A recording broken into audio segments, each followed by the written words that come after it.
14. Our chapter 14 name is data handling. Remember, first point, pictograph is the representation of the given data by picture symbols. जो pictograph है वो representation होती है given data की picture symbols के द्वारा. Second point, to represent numbers, tally marks are used. numbers को represent करने के लिए हम tally marks का use करते हैं. Third point, we represent 1 2 3 4 by 1 1 1 1 2 3 1 2 3 4 tally marks respectively. हम 1 2 3 4 का रिप्रेजेंट करने के लिए tally marks का यूज करते हैं. Fourth point, represent 5 by this type, 6 by this and 10 by this and so on. हम 5 को रिप्रेजेंट करने के लिए 1 2 3 4 ऐसे करते हैं, 5 को हम ऐसे कट करते हैं. सिमिलरली 6 को रिप्रेजेंट करने के लिए हम 1 2 3 4 ऐसे करते हैं, 5 ऐसे एंड देन 6. 10 को रिप्रेजेंट करने के लिए हम 1 2 3 4 5 ऐसे करते हैं, अगेन 6 7 8 9 एंड 10 ऐसे रिप्रेजेंट हम करते हैं. Next is exercise 14.1. Exercise 14.1 you have to do yourself. जो भी क्वेश्चंस पूछे गए हैं आपको टेबल में से देख देख कर उनके आंसर्स यहाँ पर आपको फिल करने हैं.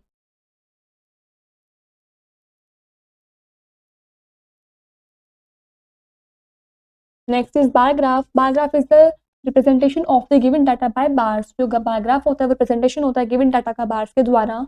First is they may be vertical और हॉरिजॉन्टल. ये वर्टिकल हॉरिजॉन्टल दोनों हो सकते हैं. Second is the heights of the bars are proportional to the scores. जो हाइट्स होती है बार्स की वो स्कोर से प्रोपोर्शनल हो सकती है. Third is bars are of uniform width throughout. जो बार्स होते हैं वो यूनिफॉर्म विथ के होते हैं. Fourth is the gap between the two bars is uniform throughout. और जो गैप होता है दो बार्स के बीच में वो भी यूनिफॉर्म ही होता है, मतलब इक्वल होता है, सेम होता है सभी में. Fifth is bar graph has the title. Bar graph में टाइटल भी होता है.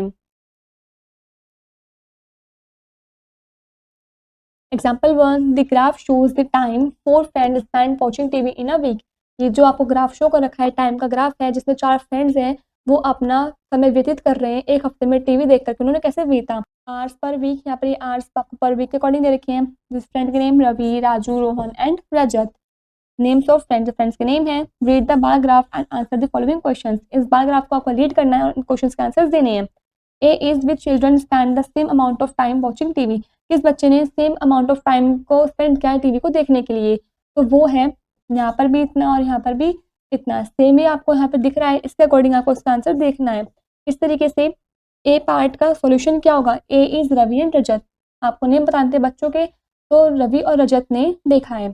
B is who spends the least time watching TV. किसने सबसे कम टाइम व्यतीत किया है टीवी को देखने के लिए. तो देखिए सबसे कम टाइम जो दिया है वो रोहन ने दिया है. इट मीन्स इसका आंसर होगा बी का answer Rohan. C is who spends the most time watching TV. किसने सबसे ज्यादा टाइम वेस्ट किया है, मतलब व्यतीत किया है टीवी को देखने के लिए, तो वो है राजू. इसने सबसे ज्यादा टाइम स्पेंड किया है, तो सी का आंसर है Raju. D is how many hours per week does Raju spend watching TV. कितने आवर्स रहेंगे जो राजू ने स्पेंड किए हैं टीवी को देखने के लिए. तो राजू ने कितने आवर्स स्पेंड किए हैं, 7 आवर्स. तो डी का आंसर होगा 7 hours. Next is exercise 14.2. Exercise 14.2 you have to do yourself. This is where the chapter is complete.